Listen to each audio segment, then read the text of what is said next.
沙特明明有80架阿帕奇，为何要向中国采购5直10呢？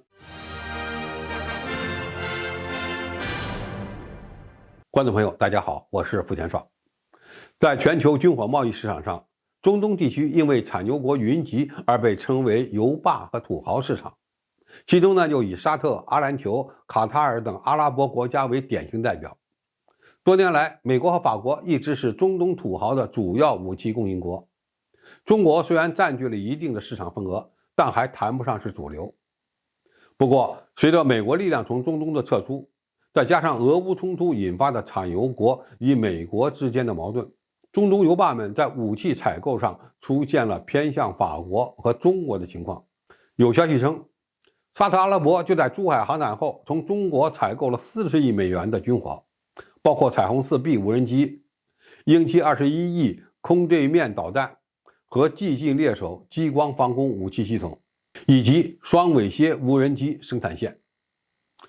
基于沙特从中国引进武器也有历史传统，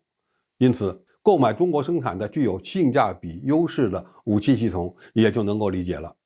但是谁也没有料到，沙特会引进中国研制的5直10型武装直升机。据美国媒体战术报告网站报道，沙特正在与中国谈判购买5直10直升机，目前谈判进展顺利。那么这个消息之所以令人意外，主要是沙特原本列装有80架重型的阿帕奇武装直升机，而且最新批次的阿帕奇只有10年的机龄。如果说他们想用5直10来替代阿帕奇，可就不合理了。那么我们该如何看待沙特可能要采购5直10的动向呢？首先，这可能是巴基斯坦向其推荐的结果。沙特一直是巴基斯坦武器采购背后的金主，在巴铁装备5直10之后，可以进一步的增加5直10对沙特的吸引力。原因很简单，沙特的那些王爷飞行员在战争时期可以不上场，让他们雇佣的巴基斯坦飞行员去执行那些高风险的任务。第二，沙特采购5直10是因为该国对武装直升机的需求量较大。沙特军队的主要作战场景就是也门战场，在这里使用武装直升机执行战术任务非常有效。从美国引进的阿帕奇虽然火力强大，但是在使用时并不见得比5直10有多大优势，毕竟这不是武装直升机对大规模装甲集群的对抗，而是零星的武装星角和近距离的火力支援。第三，5直10本身性能优秀，拥有比阿帕奇更大的航程和种类更多的空对地打击弹药，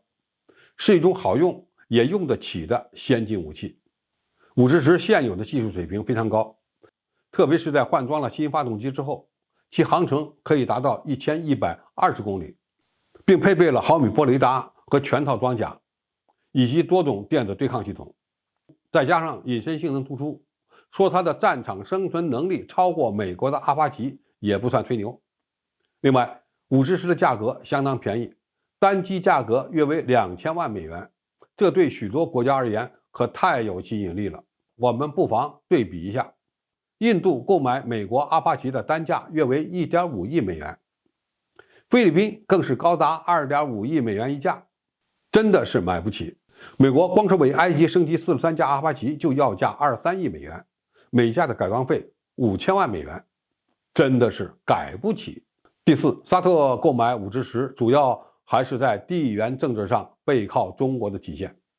相比于直接从中国采购战斗机，先从中国引进武装直升机显得不那么敏感，而且呢可以加深与中国在安全领域的合作，这符合双方全面战略合作伙伴关系的发展趋势。武器装备的采购从来不是只看性价比，而5直10呢又的确是一种仅看性价比就值得买的武器。再加上中国与沙特关系的全面亲近，似乎让这项交易变得更加合情合理。最后，我们当然希望5直10能够顺利的打开中东市场，再创辉煌。好，今天评述就到这里，谢谢大家收看，我们下期再见。